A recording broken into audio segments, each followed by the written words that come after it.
नमस्कार. आपल्या सगळ्यांचे महाराष्ट्र सोशल न्यूज चॅनलमध्ये हार्दिक स्वागत. चला वळूया तर एका नवीन बातमीकडे. आजची बातमी.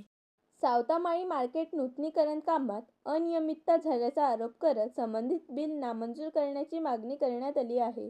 मंजुरी व नकाशा नसताना काम सुरू असल्याचे तसेच 3.5 कोटींचे रनिंग बिल जास्तीच्या मोजमापावर आधारित असल्याचा आरोप करण्यात आला आहे. या प्रकरणी चौकशी करून कारवाई न केल्यास उद्धव बाळासाहेब ठाकरे पक्षाच्या वतीने उच्च न्यायालयात जाण्याचा इशारा देण्यात आला आहे. स्वयंघोषित आणि भंपक धर्मयोद्धा अनुप अग्रवाल हे यांचं आणखीन एक पाप. विकासाच्या नावाखाली देवा धर्मांची मंदिरं नष्ट करायचं हे यांचं पाप निरंतर चालू आहे धुळ्यामध्ये. या ठिकाणी छोटेलाल हनुमान मंदिर आपण पाहत आहात. हे अतिशय जागरूक देवस्थान आहे. सावतामाळी मार्केट या ठिकाणी जे काम चालू आहे हे मंदिर अत्यंत छोटंसं परंतु अत्यंत जागृत असं आहे.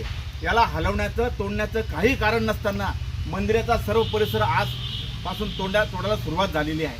आणि हे स्वतःला म्हणजे धर्माचे रक्षक समजणारे यांच्या हातूनच हे मंदिराचे नष्ट होत आहेत. याचा धिक्कार करावा तितका थोडाच आहे. म्हणजे यांना देवाशी प्रेम नाही, धर्माशी प्रेम नाही, काही घेणं देणं नाही. जिथं पैसा कमवता येईल, जिथं नफा मिळत असेल त्यांनी इथं तोंड घालायचं, नफा कमवायचा आणि सोयीपुरतं देवा धर्माला पुढे करायचं. यासारखं पाप नाही. जर हे मंदिर हटवण्याचं तुम्ही थोडंसं बी डोक्यात आणलं तर आमचा त्या ठिकाणी तीव्र विरोध राहील. या ठिकाणी संघर्ष उभा राहिला तरी आम्हाला चालेल. धन्यवाद.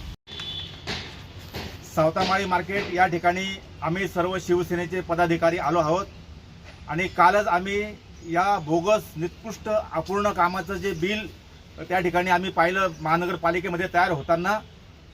ते बिल तब्बल 3.5 कोटी रुपयाचं होतं म्हणून आमची हरकत होती.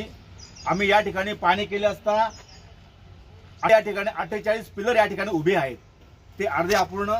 हे पिलर यांचं ओतीव काम आपण या शूटिंगमध्ये पाहत आहात.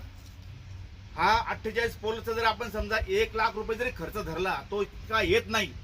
25-30 हजार रुपये आपलं रेटप्रमाणे त्याचे होतात. 1 लाख जरी धरला तर त्याची किंमत 50 लाखाच्या पुढे जात नाही. आणि असं असताना हे काम आहे सावतामाळी मल्टिप्लेक्स कॉम्प्लेक्सचं. ते 3 मजलीच्या वर होणार आहे हे काम. आणि आता या ठिकाणी 10% पण काम झालेलं नाही आहे. आणि हे 10 कोटीचं काम सांगण्यात येत आहे. म्हणजे 10% काम झालं नाही आणि 3.5 कोटी रुपये म्हणजे 40% रक्कम या ठिकाणी हडप झालेली आहे. आमचं पत्र गेल्यानंतर देखील आयुक्तांनी त्या ठिकाणी कालच्या काल ते पेमेंट केलं.